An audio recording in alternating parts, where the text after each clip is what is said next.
नमस्कार मित्रांनो, स्वागत आहे तुमचं आमच्या नवीन व्हिडिओमध्ये. चला मित्रांनो, रविवार आहे. आज रविवारचं मी मार्केटला जात होतो, तर तुम्हाला झिंगा दाखवून देतो जे आपण भाजीमध्ये खातो ना. सुका झिंगा माहिती आहे ना, तो सुका झिंगा काय बोंबील त्या आमच्या म्हणजे घरापासून एकदम जवळच जे बीच वगैरे आहे, तर ते बीचवरती असे झिंगा सुकवतात. ते तुम्हाला पूर्ण प्रोसेस दाखवतो मी, कसे सुकवतात काही नाही, आणि ते आपला जेवणाच्या ताटामध्ये कसे येतात ते झिंगा ते तुम्हाला दाखवतो मी. हे बघा, तर मित्रांनो तुम्हाला जो झिंगा दिसतोय ना, हे डायरेक्ट समुद्रामधनं ज्या बोटी येतात ना, त्या बोटीमधनं घेऊन येतात आणि अशा ज्या पिशव्या असतात ना थैल्या, त्याच्यामध्ये त्या बांधलेल्या असतात. ते बघा, जेवढ्या पण त्या पिशव्या दिसतात ना, सगळे झिंगाने भरले ना. तो समोर तो मुलगा टाकतोय ना तिथं, ते सगळे असे झिंगाचे असा ढीग लावतायत ते. नंतर ते पूर्ण या कागदावरती पसरवणार. आणि जरुरी नाही काही की प्लॅस्टिकचा खाली कागदच असतो असो, तुम्हाला समोर म्हणजे बघू शकता तुम्ही, तिथं मातीमध्ये पण ते पसरवतात झिंगा. तर या प्रकारे म्हणजे झिंगा पूर्ण आता इथं 4-5 दिवस जोपर्यंत सुकत नाही ना, तोपर्यंत इथंच राहणार त्या जमिनीवरती. आणि म्हणजे असं नाही भाऊ आजूबाजूला स्वच्छता आहे का काय, अजिबात काय बघत नाही. ते पूर्ण झिंगा या प्रकारे सुकवला जातो. म्हणजे ते पहिल्यापासूनच जे प्रोसेस तशी, म्हणजे जागा वगैरे एकदम साफ वगैरे असते, ते झाडू बिडू मारून ते जागा साफ केलेली असते त्यांनी. म्हणजे असं जास्त काही कचरा वगैरे नसतो, तेवढं तरी बरं आहे. म्हणजे जागा एकदम चांगली असते आणि त्या जागेवरती ते सुकवतात. म्हणजे स्पेशल कसं ते झिंगा सुकवण्यासाठीच असते ती. तर हे समोर बघू शकता, ते सगळे ख्रिश्चन लोकांचे ते बंगले वगैरे आहेत. आणि म्हणजे वास खूप येतो मित्रांनो पण, कारण की समोरच समुद्राची एकदम अशी हवा येते ना, तर वास खूप येतो त्याचा. तर हा बघा, हे झिंगा आता म्हणजे हा पूर्ण असा ढीग टाकलेला आहे, ते असे पूर्ण पसरवतात ते. म्हणजे खूप मोठ्या प्रमाणात झिंगा सुकवला जातो मित्रांनो. इथं जे जे आपला गावाकडे येतो ना झिंगा, तो इथूनच येतो, तो मुंबईमधनं. ते बोलतात ना, मुंबईमधनं झिंगा येतो, बोंबील येतो. तर ते बघा, म्हणजे याची प्रोसेस कशी आहे, आधी इथं पूर्ण सुकवला जातो, त्याच्यानंतर फॅक्टरीमध्ये नेला जातो तो झिंगा. जेवढा पण आहे ना, फॅक्टरीमध्ये घेऊन जातात. तुम्हाला बोंबील पण दाखवतो मी.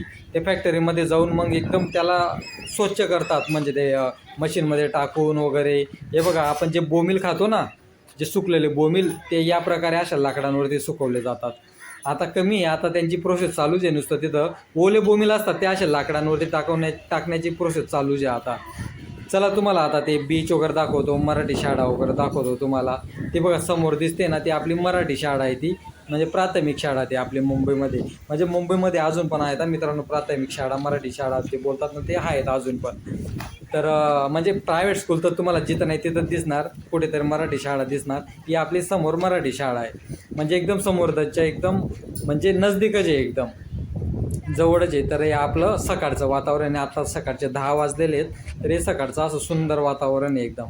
आम्ही संध्याकाळी तसं गायत्रीला घेऊन येणारच आहे तर बीचवरती फिरायला. काही नाही मित्रांनो, बीचवर फक्त आम्हाला 5 मिनटं लागतात, फक्त घरापासून जायला इथं यायला फक्त 5 मिनटं लागतात. हे बघा, असं एकदम भारी समुद्र आहे आणि एकदम आपली मराठी शाळा पण एकदम जवळच आहे. त्याच्यानंतर एक ख्रिश्चन लोकांचे बंगले वगैरे. इकडे रेंट वगैरे खूप जास्त आहे मित्रांनो, 10,000-12,000 रुपये रेंट आहे इकडं. म्हणून आम्ही इकडे काही राहायला येत नाही. आणि काही 5 मिनटं तर लागतात आम्हाला बीचवरती यायला, 5 मिनटं पण नाही लागत असं समजा तुम्ही. डायरेक्ट एकदम जवळच राहतो, म्हणजे समुद्राच्या किनारीच राहतो असं समजा तुम्ही. मड आयलंड म्हणून आहे ना, तर पुढेच गेला तर ते आक्सा बीच आहे. सलमान खानचं गाणं माहिती आहे ना तुम्हाला, तुझे आक्सा बीच घुमा दू हा चलती क्या, ते इकडेच पुढे शूट झालं आहे. मग इकडेच पुढे ते काय बोलतात त्याला, काय त्यांचं नाव, मिथुन चक्रवर्ती यांचा फार्म हाऊस वगैरे पण आहे पुढे. चालेल मित्रांनो, चला आपण आधी मार्केटला जाऊया. मार्केटला इथं ते काय अख्खा मसाला वगैरे घेऊन घेऊया, चिकन पण घेऊन जायचं आहे. तुम्हाला मच्छी मार्केट पण दाखवतो मी. आज रविवारचं बरंच मच्छी मार्केट भरलेलं आहे. हे बघा, असं आमचं हे मडमधलं हे मच्छी मार्केट आहे. त्याच्यानंतर हारा मसाला वगैरे ते पण घ्यायचं आहे, पण इथून काही घेणार नाही मी, त्या शिवबाईच्या दुकानामधनं हारा मसाला घेईल. आधी आपण काय ते अख्खा मसाला घेऊन घेऊ आणि तुम्हाला मासे दाखवतो मी. थांबा, ते मासे पण बघून घ्या तुम्ही.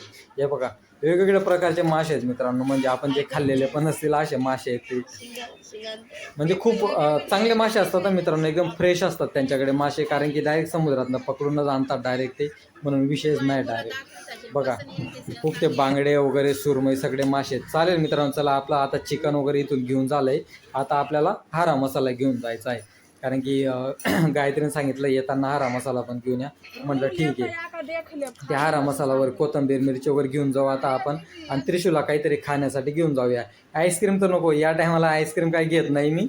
पहिले तिला काय ते चुपाचूप सांगितलं आहे तिने, ती घेऊन जातो. बरेच दिवस झाले तिने ते चुपाचूप काय खाल्लं नाही, ते घेऊन जातो. तिला थंड वगैरे तर काही नको, कारण की उगीच सर्दी वगैरे आली तर. चला मित्रांनो, चला जाऊया घरी आपण. चला आता, चला मित्रांनो, आत्ता झालो घरी. हे बघा त्रिशू, ओ बापरे, तू नवीन ड्रेस घातला हा? काय मस्त दिसते ना तू.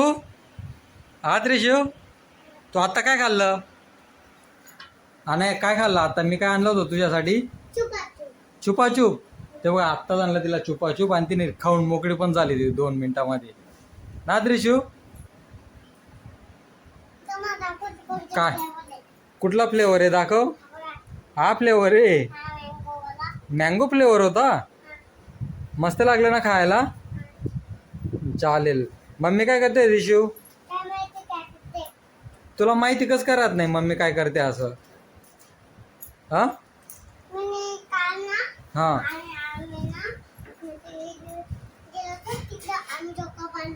झोका बांधला होता. अच्छा थांबा, मम्मी काय करते बघतो हा मी. गायत्री, चला आत्ताच आलो, म्हणजे ते चिकन वगैरे घेऊन आलो, काय ते हरा मसाला वगैरे घेऊन आलो. तुम्ही तर ते गायत्री, मी तिथं गेलो होतो, ते झिंगा वगैरे सुकवत होते ना, तिथं गेलो होतो. ते झिंगा वगैरे सगळे ते गोणीमधनं काढत होते. मित्रांनो, ती प्रोसेस वगैरे तुम्हाला दाखवलीच मी. तेव्हा आपल्या घरापर्यंत एवढा सुका झिंगा बोंबील येतो. ते बोलतात ना मुंबईवर ना आणतात झिंगा वगैरे, ते बोंबील वगैरे खातो ना, तर ते या प्रकारे सुकवतात. तुम्ही तर बघितलं ते व्हिडिओमध्ये. चालेल, बनव मग गायत्री. कुठलं ग्रेव्हीवालं बनवशील का? बनव ना मग ग्रेव्हीवालं, कारण की बाजरी पण नाही, बाजरीन पीठ नाही तर भाकरी टाकील येते ना मग. हा, आपला लालवालच बनव, ग्रेव्हीवालच बनायले. माझे काय करशील? आणि गावकडे किती गरमी आहे तुला माहितीच आहे का? बेकार गरमी चालू आहे गावकडे. आणि तू म्हण राणी गावकडे जावा ना ते. हा त्रिशू, तहान लागली आहे. मग आता तू चॉकलेट खाल्ली तुला तहान लागली आता. तिने चॉकलेट खाल्ली लगेच सांगते मला पाणी. चॉकलेट खाऊन आले आणि लगेच पाणी पिऊन घेतलं. तिथं पण चॉकलेट खाल्ली. हा त्रिशू, हे बघितलं, हिला मारून हे बघ, तू बोलते मम्मीने सांगितलं म्हणे. काय जर सांगितलं मम्मीने सांगितलं ना. हा काय जर सांगितलं काय? मीठ. हे बघ, मीठ पण खायला सांगितलं तू. नाही ना का त्रिशू, मीठ कुठे खायचं असतं का? थोड्या दिवसात आहे मम्मीने दगड मारायला सांगितलं. हा ना. काय काय झालं त्रिशू? जेवण मध्ये मीठ खायचं असतं. हा मग मम्मी भाजीमध्ये टाकतेच ना मीठ. हा मग तू तर नुसतं असंच मीठ खाते, ते भाजीमध्ये टाकून खायचं असतं ना मीठ. हा, मम्मी नाही देत तुला? भाजीमध्ये टाकून देते ना मीठ. भाजी जेव्हा आळणी राहते ना, तेव्हा त्याच्यावरती मीठ टाकायला लागतं. हा.